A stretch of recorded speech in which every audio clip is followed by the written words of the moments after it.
لا إله إلا الله محمد رسول الله عليه صلاة الله وآله Assalamualaikum warahmatullahi wabarakatuh. Nusaybah binti Qa'am atau Ummu Umarah adalah perempuan yang menorehkan tinta emas dalam sejarah Islam. Beliau berasal dari kalangan Ansar, suku Khazraj dari Bani Mazim bin An-Najjar yang terlahir di kota Madinah. Beliau menikah dengan Zaid bin Ashim al-Mazini An-Najjari dan dikaruniai dua putra, yaitu Abdullah dan Hubaib. Setelah Zaid meninggal, Ummu Umarah menikah dengan Ghaziyah al-Mazini An-Najjari dan dikaruniai seorang anak yang bernama Khawlah. Nusaybah adalah salah satu sahabiah yang agung. Beliau mulai merasakan nikmatnya iman dan Islam dari awal mula penyebaran Islam. Beliau memutuskan untuk berbaiat kepada Rasulullah dan termasuk satu dari dua perempuan yang bergabung dengan 70 orang laki-laki Ansar pada Bai'at Aqabah kedua, yang merupakan sumpah setia kaum muslimin untuk membela Rasulullah SAW dan agama Islam. Namun sebelum kita bahas kisahnya, mari kita sukai video ini, komen, dan berlangganan, serta bagikan video ini agar bermanfaat bagi semua. Terima kasih. Dinukil dari kitab Nisa Haular Rasul, disebutkan bahwa Nusaybah adalah salah satu sahabiah yang dikenal dengan panggilan Ummu Umarah, putri dari Rabbah binti Abdillah. Kisah heroik Nusaybah yang paling dikenal sepanjang sejarah adalah pada saat perang Uhud, di mana beliau dengan segenap keberaniannya membela dan melindungi Rasulullah SAW. Pada perang itu, Nusaybah bergabung dengan pasukan Islam untuk mengemban tugas penting di bidang logistik dan medis. Bersama para perempuan lainnya, Nusaybah ikut memasok air kepada para prajurit Muslim dan mengobati mereka yang terluka. Di suatu kesempatan di perang Uhud ini, saat kaum muslimin dilanda kekacauan karena para pemanah di atas bukit melanggar perintah Rasulullah SAW, nyawa beliau berada dalam bahaya. Ketika melihat Rasulullah menangkis berbagai serangan musuh sendirian, Nusaybah segera mempersenjatai dirinya dan bergabung dengan yang lainnya membentuk pertahanan untuk melindungi beliau. Dalam berbagai riwayat disebutkan bahwa ketika itu Nusaybah berperang penuh keberanian dan tidak menghiraukan diri sendiri ketika membela Rasulullah. Saat itu, Nusaybah menderita luka-luka di sekujur tubuhnya. Sedikitnya ada sekitar 12 luka di tubuhnya, dengan luka di leher yang paling parah. Namun hebatnya, Nusaybah tidak pernah mengeluh, mengadu, atau bersedih. Ketika itu Rasulullah melihatnya berperang dengan sengit, hingga terdapat 12 luka di tubuhnya. Rasulullah bersabda, "Wahai Abdullah," yaitu putra Nusaybah, "balutlah luka ibumu. Ya Allah, jadikanlah Nusaybah dan anaknya sebagai sahabatku di dalam surga." Mendengar doa Rasulullah, Nusaybah tidak lagi menghiraukan luka di tubuhnya dan terus berperang, membela Rasulullah dan agama Allah.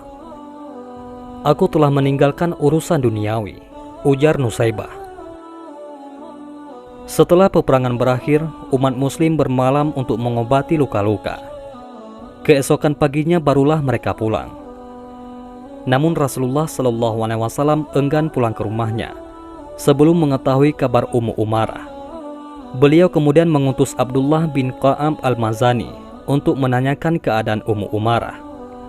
Abdullah pun kembali dengan membawa kabar bahwa Ummu Umarah selamat. Dalam sejarah Islam, Nusaybah juga disebut-sebut sebagai seorang wanita yang memiliki kesabaran luar biasa dan selalu mendahulukan kepentingan orang lain.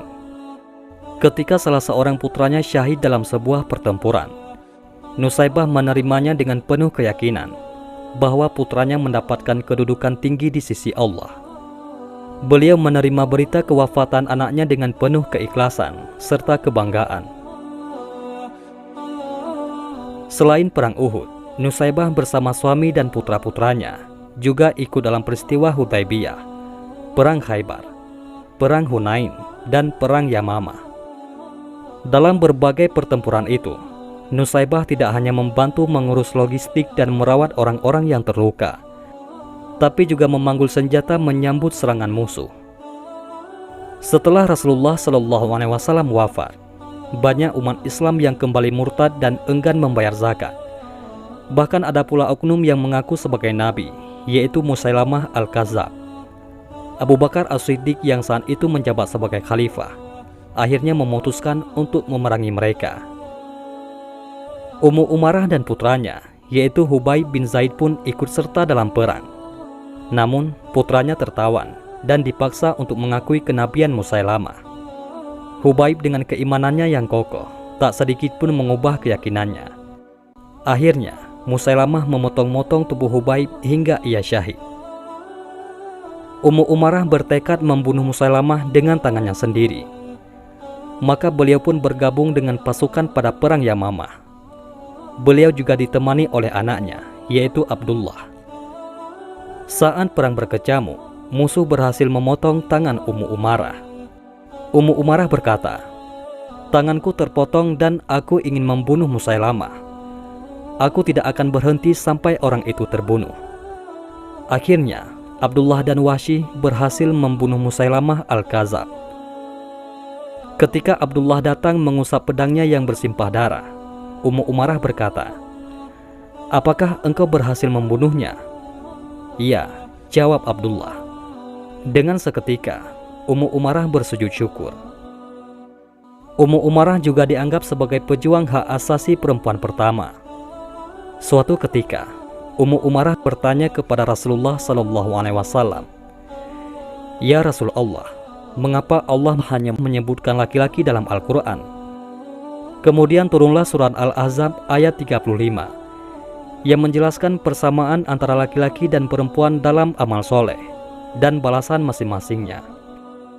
Firman Allah Subhanahu wa Ta'ala, "Sesungguhnya laki-laki dan perempuan yang muslim, laki-laki dan perempuan yang mukmin, laki-laki dan perempuan yang tetap dalam ketaatannya, laki-laki dan perempuan yang benar, laki-laki dan perempuan yang sabar, laki-laki dan perempuan yang khusyuk, laki-laki dan perempuan yang bersedekah, laki-laki dan perempuan yang berpuasa, laki-laki dan perempuan yang memelihara kehormatannya, laki-laki dan perempuan yang banyak menyebut nama Allah.